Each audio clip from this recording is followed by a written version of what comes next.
बर्तमान आम आज अच्छु गुणपुर बाईपास छक निकटरे ग्रीष्म प्रवाह जारी रही से बाद पड़े गुणपुर आउ सबुठार रेकर्ड कर वर्ष जे ग्रीष्म प्रवाह गरम जहाँ नहीं बर्तमान 43 डिग्री पहुंची गुणपुर तापमात्रा। तो आपको नहीं ये गरम को नहीं कौन कहते आसतु पचारि बुझेगा सर गरम कौ भाई अनुभूति होची कहीं होठार समस्या कौन एमती रही दिन थिला सबुठु शीतल स्थान थिला गुणपुर। दुख लगुच नवीकरण ना रे बाईपास रे जो शह शह गछ थिला लोकन को छाई दरकार हेले ये रास्ता गछुले गछ तले टिके ठिया पवन खाइबा आज टांगरा भूई कर दिछंती ये अंचल को।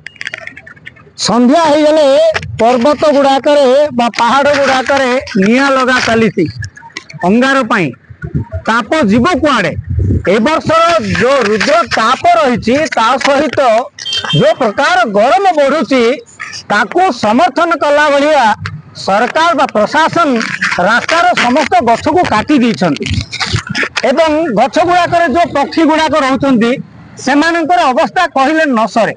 तेणु फायर वाला जदि चिंता करके गछ उपरे जो पक्षी गुड़ाक बास करते से बादुड़ी कहतु कि अन्य किसी पक्षी गुड़ा रोचंती से पानी सिंचन करवा एवं सकाळ समय बजार एवं जनगहली स्थान में पानी सिंचन करथिले ये जो ताप वृद्धि किसी निराकरण हो पारता। तो आप मैंने शुणुले कौ भाव गरम गुणपुर अनुभूति होची से अनुभूति नहीं विभिन्न देखो गछ मानक पक्षी पक्षी गुड़ाक बसवास कर दरकार अच्छी। तो अग्निशम विभाग चाहिए से पशु पक्षी मान गचर जो पक्षी मैंने बसुँच से पानी टे सिंचन कर पारते। तो बर्तमान गुणपुर जो बाईपास रोड रही सबुठार उत्तप्त माने यही वर्ष रेकर्ड करिछि जाकू अनुमान करिसंती आसंतु पचार बुझवा कोन भाबे गरम रहिछि कोन रहिछि। देखंतु चलित वर्ष गुणपुर रे रेकर्ड भांगला भलिया गरम होइछि। एथि पई आमे समस्त दायी विकास नारे विनाश लीला चलछि। तेणु एथि पई हमकु तुरंत जनसाधारण को मध्य एवं सरकार स्तर में विभिन्न प्रकार पदक्षेप नेबा दरकार नचेत आगामी दिन रे यह बहुत बड़ समस्या है देखा देबो। तेणु सहित हाथ मिसेला भली टीपीडीसीएल बिजुली विभाग मध्य आमको दाऊ साधुची प्रत्येक 10 मिनिट करेन्ट काटुची। तेणु लोक असह्य हो पड़ते दिन दूर ना दिन 11टा बेले लोक जदि रोड रे चलिए ताहले मृत्यु संभावना हो जाए। तेणु ए दिगरे आम समस्ते मिसी किसी पदक्षेप नेबा दरकार। तो आपण कौन वार्ता देवे लोक ये जो गरम को नहीं भी एबे तो जहाँ गरम अनुभूति आम करुचे तो आगामी दिन में से भाई गरम हम बोली किसी माने नहीं तो ताकू नहीं आम कौन सजा रहा पड़ो। देखो सर्वप्रथम आम समस्त को सचेतन होगा पड़ो एवं वृक्ष लगेगा पड़ो। द्वितीय काम हूँ म्युनिसिपालिटी कर्तृपक्ष जितेबाला माने टाउन प्लानिंग करेंगे हाउस प्लानिंग करेंगे से समय से प्लानिंग करने पूर्व वृक्ष लगेगा बाध्य करवा दरकार। तृतीय कथा हूँ आमर जो विद्युत विभाग हो कि फायर विभाग हो कि राजस्व विभाग हो ये समस्त मिलित भाव गोटे एक्शन प्लान करवा दरकार। सेतबे जाई एई भली गरम रु आम उद्धार हो पारिबा।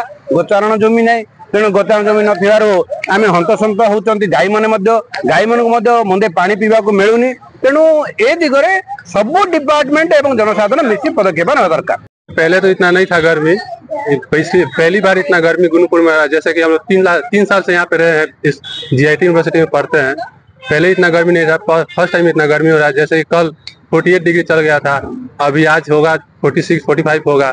अभी ज़्यादा भी जा सकता है, लेकिन बहुत दिक्कत हो रहा है। जैसे क्लास भी करने में बहुत ज़्यादा दिक्कत हो रहा है, क्लास कर नहीं पा रहे हैं, पढ़ने में मन नहीं लग रहा है, चक्कर आने लग रहा है क्लास में बैठने से, या कहीं बाहर निकल भी नहीं सकते हैं। तो आप मैंने शुणुले गरम को कौ भाव अनुभूति कर देखुवे रास्ता कौ भाव लोक जाऊँगी निया बाण भाई लगुच जहाँकि लोक माने असह्य होगा पड़ुची। तो आप देखुले ये गुणपुर बाईपास बा गुणपुर सहर जो मध्य जाइए बाईपास सहर चित्र। तो निश्चय आम प्रशासन एवं अग्निशम विभाग को जनाऊँ। तो आप निश्चय जलर व्यवस्था करूँ पशु पक्षी मान हो कि जनसाधारण आहरी जलर व्यवस्था करूँ जहाँकि अंशुघात दूरे रे। गुणपुर दीपक कुमार पंडा रिपोर्टर्स टुडे।